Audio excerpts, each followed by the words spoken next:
Imagine you are standing on the banks of a river in a beautiful city as the sun begins to set. The air is warm and people are finishing their day. Suddenly you look up and see a thin line of smoke rising from a place that has stood still for 800 years. At first it feels impossible. You think to yourself that surely this building is permanent. It has survived wars and revolutions and the slow march of time. But then the smoke turns into a bright orange glow and you realize that the impossible is happening right in front of your eyes. This is a moment where time seems to break.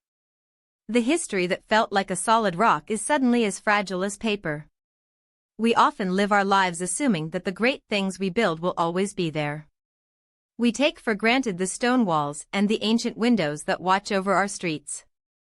But when those walls begin to crumble, we feel a strange and deep pain in our own hearts. It is a pain that goes beyond the loss of a building. It is the fear that our own culture and our own stories might be just as vulnerable. We are going to explore how a disaster can become a doorway to a new kind of strength. We will look at how the things we love can fall out of fashion and almost disappear only to be saved by a single story. We will see how a team of thousands can find a common spirit in the middle of ruins and ash. It is a journey from the nightmare of destruction to the miracle of rebuilding. Most importantly, we will find out why some objects are more than just stone and wood. They are the holders of our collective memory, and when they burn we find out exactly who we are. On the surface we believe that a building is just a physical structure made of materials. The surface concept here is that Notre Dame is a cathedral of records with high vaults and giant windows. We look at its height and its history and we see a masterpiece of human genius. On the surface it seems like the fire was just a tragic accident that required a very expensive repair. We see the large donations coming in and we think about the money and the wood and the lead. We assume that the goal of reconstruction is simply to put the pieces back where they were. This surface view tells us that if we have enough specialized workers and enough funding we can fix anything. We think of the 5-year deadline as a difficult management task. But this surface level of thinking misses the emotional current underneath the stone. We assume that because the building is famous it was always loved. But the surface view hides a much more complicated past. We fail to see that a building can be the tallest in the world one day and a candidate for demolition the next. Behind this surface history lies a hidden assumption that beauty alone is enough to save a monument. We often assume that once something is built it stays in our hearts forever. But the hidden truth is that buildings need stories to keep them alive. We assume that Notre Dame was always the heart of France. The hidden reality is that it was once vandalized and forgotten and considered a waste of space.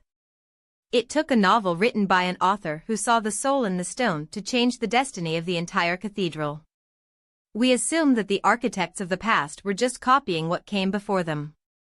The hidden reality is that they were creating an ideal version of the past for their own time. There is a hidden assumption that modern technology is the only way to solve modern problems. However, the hidden truth is that to rebuild the future we often have to return to the gestures of the Middle Ages. We use the same tools and the same materials because those ancient ways hold a wisdom that steel and plastic cannot match. We assume that the strength of a project comes from the leader at the top.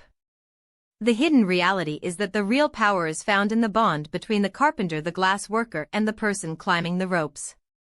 This leads us to a structural pattern of how human society reacts to crisis. We see a pattern where a moment of total loss creates a sudden and massive determination.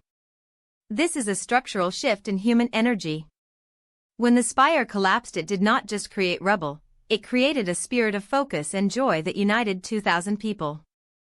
We see another structural pattern in how we use symbols to mark our national life. Whether it is a funeral for a leader or a ceremony after a tragedy, we structure our grief around these ancient spaces. The building acts as a container for our emotions. We see a pattern of the steel monster versus the stone cathedral. Before we could rebuild the stone, we had to dismantle the twisted melted metal of the old scaffolding. This is a structural metaphor for any recovery.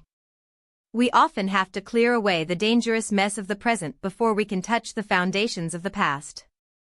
By recognizing these patterns, we can see that the rebirth of a monument is actually the rebirth of the people working on it. We can reframe our entire perspective by seeing destruction not as an end but as a test of our capabilities. Instead of seeing the fire as a sign of failure, we can reframe it as a chance to prove what human beings can do when they work together without doubt. We can reframe the architect not just as a designer of walls but as a guardian of dreams. Imagine a 7-year-old boy visiting a cathedral and deciding right then to protect it. That dream is the real framework of the building. We can reframe the specialized trades not just as jobs but as a living heritage. When a carpenter uses an axe in the same way a builder did 8 centuries ago, time disappears. This perspective shift allows us to see that Notre Dame is not a museum but a living organism that breathes through our care. We can reframe the 5-year deadline as a promise to the future rather than a burden of the present. This shift in thinking takes the harsh light of the ruins and turns it into the golden hue of a new beginning. It allows us to see the rooster falling from the sky not as a crash but as a miracle of survival. Applying this to your daily life starts with looking at the things in your own world that you take for granted. You can apply the principle of determination by finding your own rooster in the rubble of a personal setback. When something you love breaks or fails, look for the one small piece that survived and use it as your axis for reconstruction.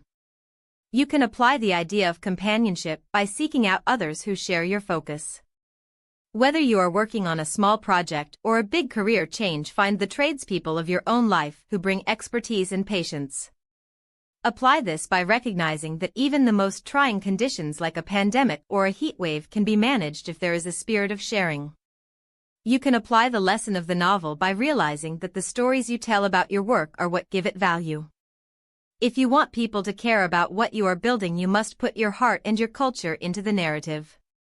In your own home, you can apply the pattern of shoring up the foundations before trying to fix the roof. Deal with the dangerous scaffolding of your stress before you try to decorate the chapels of your joy. By practicing this kind of patient expertise, you are building a life that can survive the fire next time. It is helpful to remember that we are all builders of records in our own small ways. We are all creating a symphony of stone and a harmony of light in the way we treat our families and our communities. The spirit of the cathedral is not trapped in Paris, it is available whenever we choose to work with precision and pride. We are moving from a state of shock to a state of action. The light in the ruins might be harsh, but it reveals exactly what needs to be done. We are finding that the most beautiful buildings are the ones that have been broken and mended because they show the scars of our love. The reconstruction of a landmark is a message to the world that we do not give up on our history. We are the architects of our own resilience, and every gesture of old is a step into a bright new yellow morning. If you were standing in the ruins of something you once thought was permanent, what is the first tool you would reach for to begin the work of bringing the light back in?